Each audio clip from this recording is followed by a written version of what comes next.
Ya, assalamualaikum warahmatullahi wabarakatuh. Para pecinta horor Nusantara, kembali lagi bersama Suci Amrahmat Channel. Dan dikarenakan sudah lama sekali tidak membuat cerita horor, kali ini Suci Amrahmat Channel mau melanjutkan cerita-cerita horor yang tentunya berasal dari Nusantara. Dan sebelum kita mulai ceritanya, jangan lupa tekan tombol like, comment, juga subscribe-nya, supaya channel ini makin berkembang lagi. Dan kali ini Suci Amrahmat Channel mau menceritakan sebuah cerita horor yang berjudul Lemah Kuburan. Pak Rafiq dan keluarga baru saja pindah dari kota ke sebuah desa yang berada di selatan kota Jember. Kebetulan beliau adalah seorang dokter yang ditempatkan di sana. Pak Rafiq diberi fasilitas rumah dan kendaraan sepeda motor untuk mempermudah kehidupannya di sana. Selama bertugas di sana, selama setahun beliau memang menjadi dokter pengganti sementara, ya karena perannya sebagai pengganti Dokter Bayu selama setahun di sana. Akhirnya pihak desa memberikan rumah yang sudah tidak pernah ditinggali oleh pemiliknya. Entah si pemilik kemana, namun rumah itu sudah diamanahi untuk ditempati oleh tamu di desa jika berkunjung di sana. Nah, Rafiq, ini kunci rumah jenengan. Nanti ada sepeda motor biar diantar terbin ke sana, ucap Pak Lurah. Pak Rafiq yang saat itu senang dengan sambutan warga di sana, menjadikan dirinya semakin semangat untuk mengemban tugas menjadi dokter di puskesmas tersebut. Ya, walau hanya setahun. Tiba di ujung jalan, Pak Rafiq beserta istrinya melihat sebuah rumah yang jarak antara rumah warga lainnya agak jauh, kurang lebih berjarak 50 meter. Rumah itu sendiri, hanya Mbak Zainul yang menjadi tetangga dekat mereka.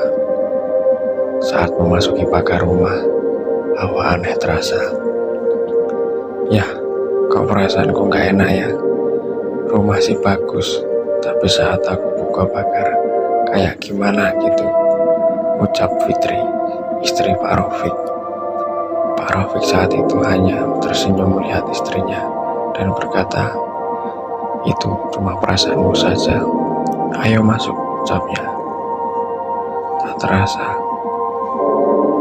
ternyata Fitri merasa aneh saat itu.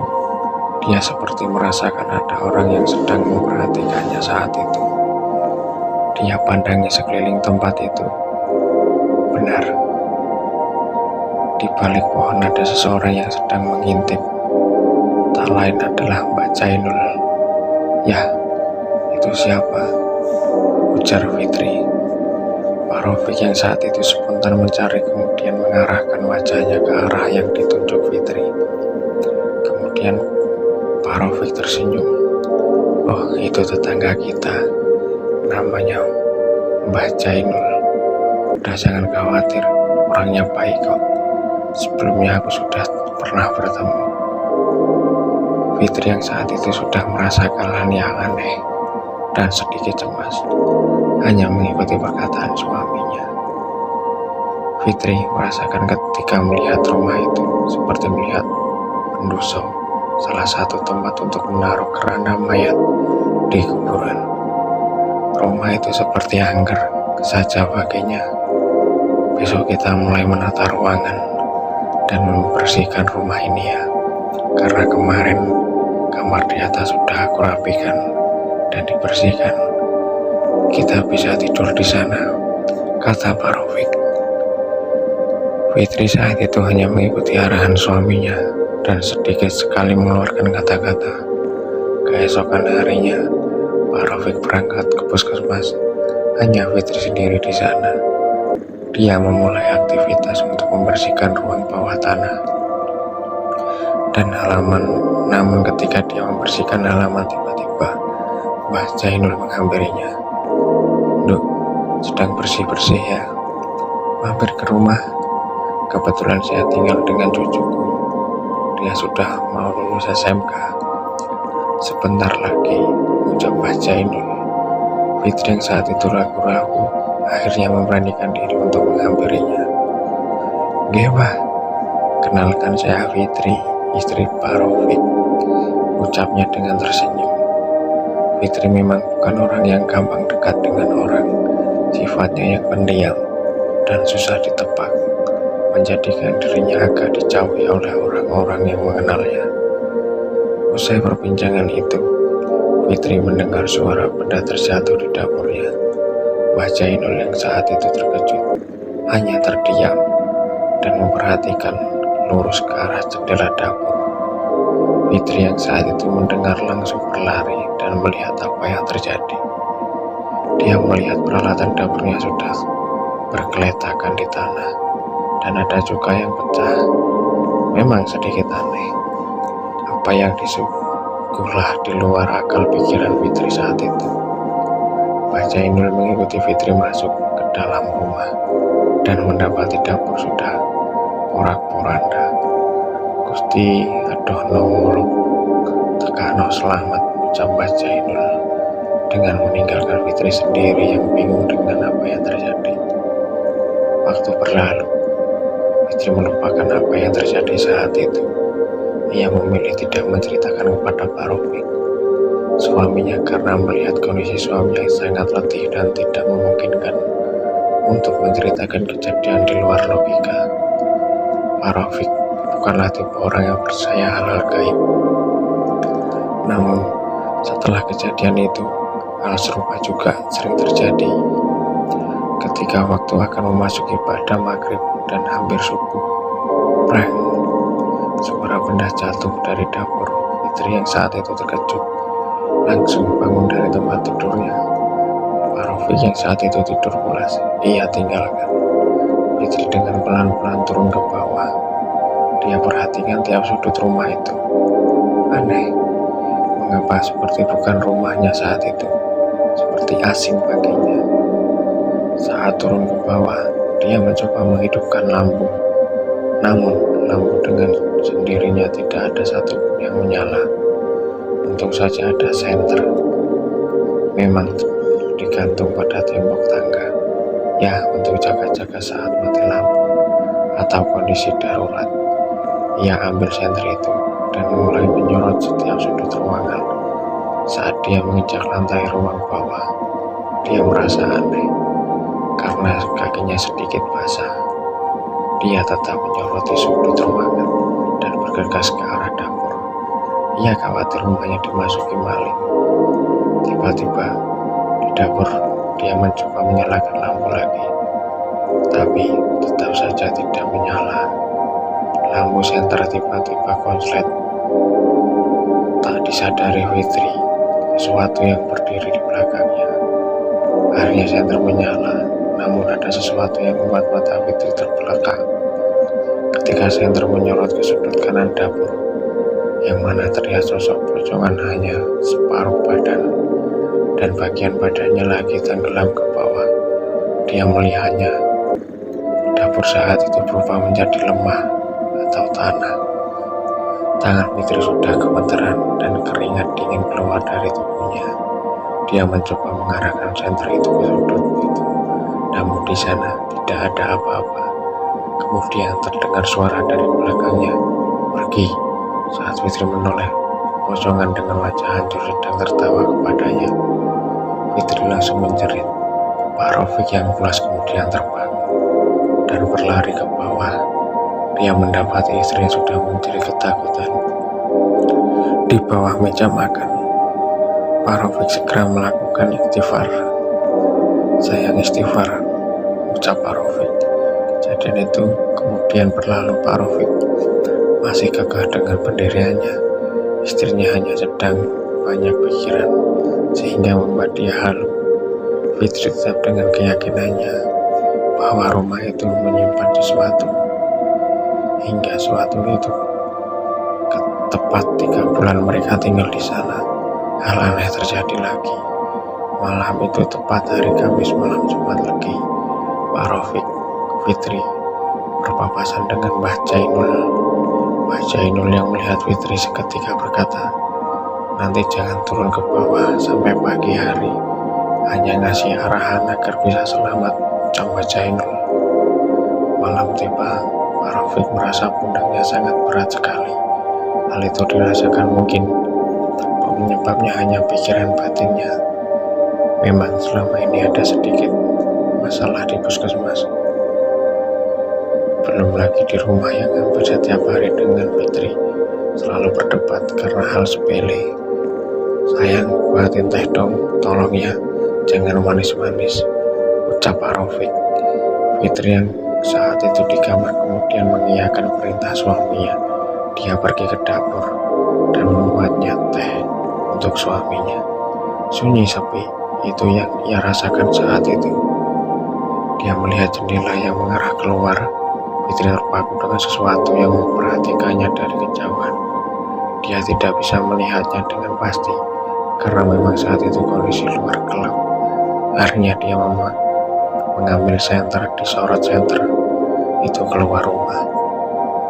Ada yang berlari di balik pohon nangka. Fitri agak terkejut karena dia melihat sosok yang bertubuh besar dan berbulu lebat yang berlari. Akhirnya Fitri bergegas mengambil teh, hendak membawanya ke atas. Takut keburu dingin. Tiba-tiba pintu dapur tertutup dengan sendirinya. Fitri terkejut bukan main. Kala itu pintu tidak bisa dibuka. Lampu kemudian mati. Untung saat itu memegang senter tanpa dia sadari teh yang dibawanya terjatuh. Pecahan beli mengenai kakinya. "Sayang, tolong buka pintu, aku terkunci," ucap Fitri sambil mendobrak pintu. Perasaannya sudah tidak enak lagi. Dia mulai menginjak sesuatu yang basah lagi di kakinya. Di sudut dapur dia melihat sesuatu yang akan keluar dari tanah. Entah apa, dia mulai takut. Ternyata sebuah rambut keluar dari tanah itu. Fitri menjerit ketakutan lantaran dia melihat sosok keluar dari tanah itu berambut panjang dan wajahnya penuh dengan darah. "Cah ayu, mrene, aku njaluk getihmu titik ae," lirih sosok itu mendekati Fitri. Fitri hanya menjerit dan memukul-mukul pintu agar suaminya mendengar. Sosok itu menghampiri Fitri dan meraih kakinya. "Suwe aku ramangan getih, kene Cahayu, getih ketemu gawe obat luweku selama iki," tegas sosok itu. Kemudian pintu dibuka. Pak Rafiq melihat Fitri akan ditarik sosok itu ke dalam tanah. Sontak Pak Rafiq langsung menarik Fitri dan memandangkan azan. Hal itu dia lakukan agar sosok itu segera hilang. Dan benar saja, memandang azan ia ucapkan, dan sosok itu kepanasan. Sosok itu kepanasan dan berubah bentuk menjadi siluman ular yang berlidah panjang. Kemudian sosok itu masuk ke dalam tanah itu. Suasana kemudian normal kembali. Pak Rafiq memeluk Fitri. "Maafkan aku sayang, selama ini tidak mempercayai kata-katamu," ucap Pak Rafiq. Keesok harinya, mereka bertemu dengan Mbah Jainul dan menanyakan sesuatu mengenai rumah yang ia tinggali. "Biyen omahku dipanggoni karo keluarga yang garis hidupnya bejo, Pak Saimu namanya. Dia memiliki istri yang namanya Bu Khotimah dan 4 anaknya yang pintar," ucap Mbah Jainul. Saking bejo uripe, dia sampai punya sawah dan lahan tanduran di mana-mana. Orangnya gak wedit dan loman. Petaka itu dimulai ketika ia mempekerjakan seorang pembantu di rumahnya, namanya Warsina. Dia menjadi pembantu di sana. Aku juga mengenalnya. Dia awalnya orang yang baik. Entah mengapa tiba-tiba dia menjadi seperti itu. Kabarnya diakhiri dengan keharmonisan rumah tangga pukul timah dan anak-anaknya karena nasibnya tak seberuntung mereka. Warsina memiliki seorang suami yang suka mabuk-mabukan dan juga menghabiskan celengannya. Warsina, anaknya yang semata yang juga nurut bapaknya, jadi anak nakal. Tidak heran jika Warsina sering diperlakukan kasar oleh anak dan suaminya. Suatu hari, Saimun niatnya cuma bercanda. Tidak ada niat serius melukai hati Warsina saat itu. Guyon, Pak Saimun bilang, "Walah nah, seumpama mamamu kuwi si ayu, gak buluk ngono terapi karo aku." Ucapan itu membuat Warsina sakit hati kepada Pak Saimun dan semua ngomong biasa dadi molo uripe Pak Saimun.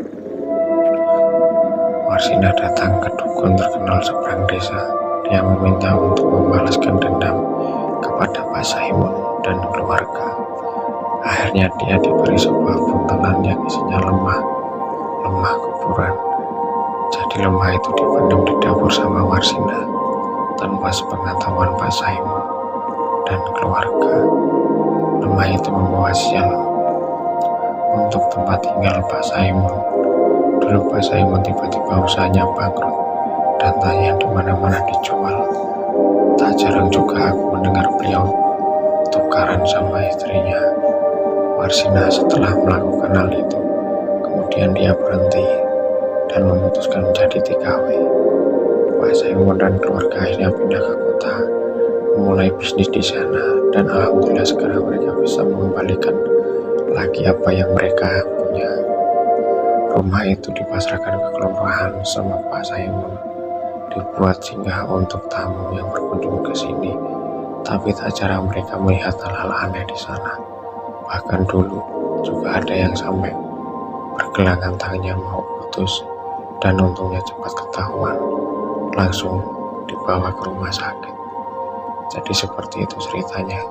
Makanya dulu Nak Rofik aku suruh tidur di atas saja, jangan di bawah, karena saya khawatir rumah kuburan dipendam di bawah buat jaga-jaga biar kejadian buruk tidak terjadi.